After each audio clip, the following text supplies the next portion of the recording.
In case you missed it, Snoop Dogg and Diddy are being questioned by the police regarding Tupac's death.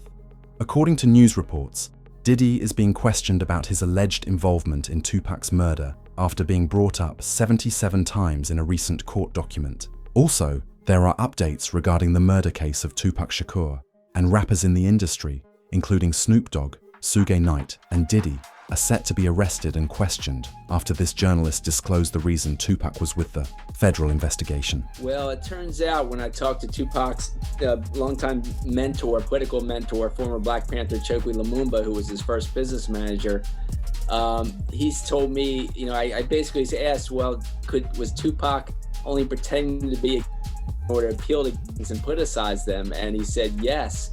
And that was part of his thug life agenda that he came up with his imprisoned stepfather, Tupac Shakur. And so Tupac was just using that in order to get the leaders to call peace truces, first in Los Angeles, then throughout California, and then throughout the country.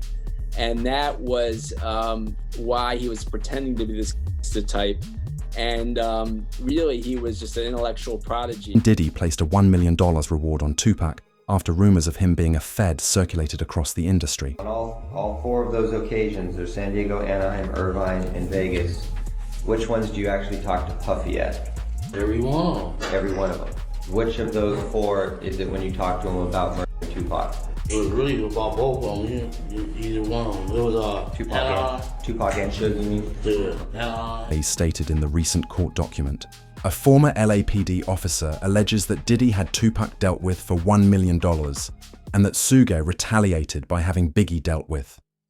This would quickly make headlines, even causing 50 Cent to react, saying he doesn't like Diddy because he had Tupac gone. I hate when they leave me to talk because I always say the wrong thing. Last time they left me, I said something about Puffy. You saw that? Yeah! I gotta stop doing that. I've been talking to a therapist to try to help me with the saying. I said crazy for no reason.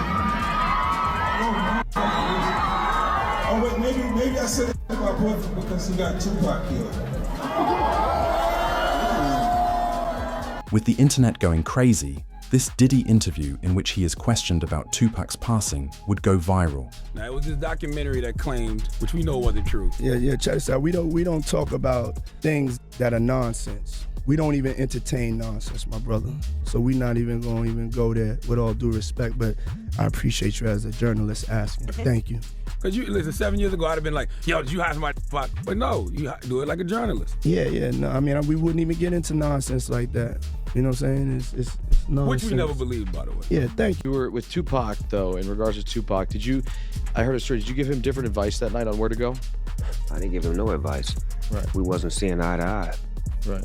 So. Saying during the Tyson.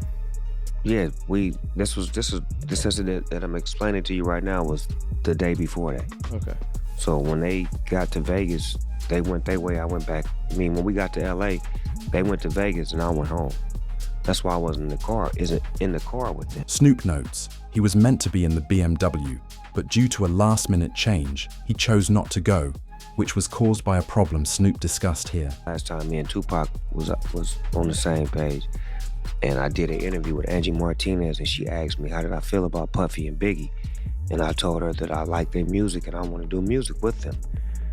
Bro didn't like that, Tupac didn't like that, so we had a misunderstanding. So on the flight back to LA, I didn't feel comfortable around them for what they had did, as far as I didn't let my security ride with me. So to protect myself and to prevent from happening, I slept under a blanket with the knife and the fork just in case something was to go wrong, but it didn't. Given that everything happened just a few days after Tupac was killed, the police became suspicious because Snoop had been tapped into the streets 20 years earlier. Many people think Snoop may have been aware that Tupac was going to be targeted, which is why he chose not to get in the car. And it's alarming when Snoop claims that Tupac detested him just a few days earlier. I say a week before we was best of friends. 2 days before I don't think he liked me. Why? Because we was in New York, and it happened. New York, they shot at me and did all kind of shit to me, like just the worst you could think of. And I forgave him. and went and did an interview and was asked, how do I feel about Puffy and Biggie? And I was like, I want to do some music with them. And I just rubbed Cuz the wrong way, like trying to me, out at you, and you talking about you want to do a song with them. I wasn't thinking about his emotions. I was thinking about the way I felt at the time. I wasn't into no controversy. I liked his music. They was our friends. We was all friends at one point. There's video footage of all of us hanging out. However, Keffe D's explanation of how Tupac was taken out by Diddy on September 7th, 1996, while in Vegas with Shoe Knight at the MGM Grand to watch a Mike Tyson battle, and how they discovered their ops in the lobby after the show was over, chilled the courtroom. Suge Knight and their entourage went to the Mike Tyson at the MGM Grand. Keffe D and his nephew, Orlando Lane Anderson, and two of their friends were also there. Keffe D told LAPD Detective Greg Kading more than a decade ago, in a proffer that couldn't be used against him, the shooting was retaliation after Tupac jumped Orlando and beat him up at the casino. Surveillance cameras recorded the fight. Tupac was angry that Lane had stolen his necklace years prior in Compton. Tupac, Suge Knight, and the entourage left the casino quickly. At 11 p.m., Tupac returned to his hotel to change after security broke up the fight. The murder took place in the middle of the road when Tupac and Suge got into the BMW and drove to Sue's club. About Tupac's concert at the Club 662. Members, including Orlando and Keffe D, jumped in their white Cadillac and started cruising the strip looking for the offender. Before long, they finally spotted Tupac's caravan. At the intersection of East Flamingo Boulevard and Koval Lane, the white Cadillac pulled alongside the black BMW with Suge on the driver and Tupac on the passenger seats. The back window of the Cadillac rolled twice in the chest, once in the arm, once in the thigh. After decades of the crime remaining unresolved, the authorities finally looked into an interview Keffe D had with DJ Vlad in which he described the night from the automobile that took Tupac out. And Bubble Up was the driver, and Baby Lane and Freaky were in the back seat. We was just all in the car together. Just say that. This was the white Cadillac? Yeah. So you guys are driving around, and then you hear these girls say, Tupac, Tupac. Got to the light. We was gonna go drink, and he happened to be hanging out the window. He was hanging out the window like he was in a parade. Tupac? Yeah, he was. So what happens next? You said that as you're driving up towards the BMW, with Suge driving and Tupac in the passenger seat. Even worse, Keffe D claimed that Tupac was only struck because he was supposedly drawing his own gun when they were stopped at a red light. You said that as you're driving up towards the BMW, with Suge driving and Tupac in the passenger seat, and you said that Tupac pulled out a... It looked like he was reaching, yeah. Yeah, it did. Okay. Yeah. Did you actually... No, once he got the reaching, I got the ducking. So someone from your car started at Tupac and Suge.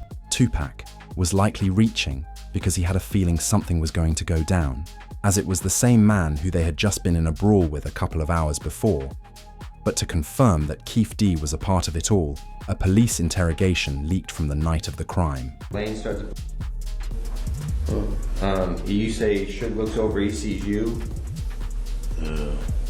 He looks right at you. Yeah, he looks at me. Okay. When he looks over at you, and then Tupac's busy getting. Evidently, the story is Tupac's trying to either get out in of the back seat or something. Yeah. What do you see happening inside of their car? I seen him going Suge head. I thought he was. So Orlando crossed Dre. He leaned over on the window. We rolled down the window. However, over 10 years later, Keffe D came out and expressed his feelings on the matter, saying that he regrets what happened. Yeah, I hate that happened, dog. I really do, man. Cause it took a lot of people's lives, dude. Hate that happened. Probably to God. I feel that was wrong, man. It was just wrong, purity wrong. You know what I'm saying? I wish it had never happened. You know what I'm saying? That's my opinion on it. It never happened, dude.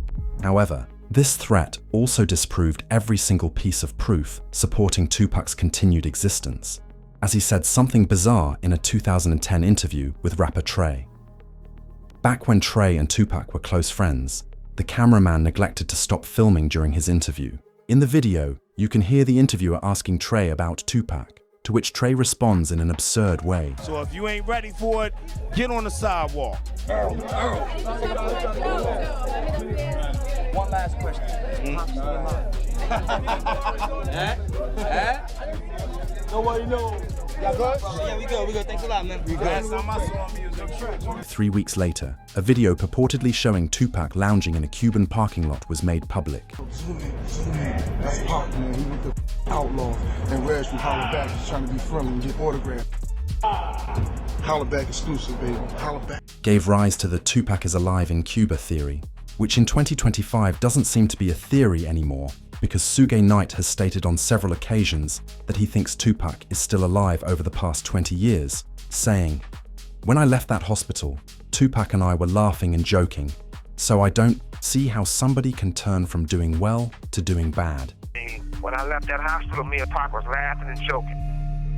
So I don't see how somebody can turn from doing well to doing bad. So you seriously think that he might still be alive? I'm gonna tell you this, Pac, you never. However, the strange thing about this is that Shu stated the same thing in a 2008 interview, but Tupac was allegedly in a coma. So how could he and Suge be laughing if Tupac was unconscious? So he was conscious on the way to the hospital? He was conscious on the way to the hospital. He was conscious in our labs. He was conscious after they did the surgery. What was the last thing that he said to you? Remained silent when speaking to police because he knew it was probably from him discussing Tupac in an interview, but he made the same mistake in 2018 when he posted that Tupac was still alive and living in Malaysia. A few weeks after Suge leaked that information, he almost died in a club when a man pointed a gun at him 6 times. In another photo, Suge Jr. showed a text exchange in which someone said, "You said too much. It's time for you to go." So with Suge Jr. panicking, he posted photos of Tupac with current-day celebrities like 50 Cent and Beyonce. But he made it seem like he was in danger because he captioned the Beyonce photo saying, "He never left us. They'll be after me soon." However, a lot of people weren't sure if they should believe Suge Jr. because his statements were bizarre. But given his father's background and the fact that he was present at the incident, he would be the one with the most knowledge.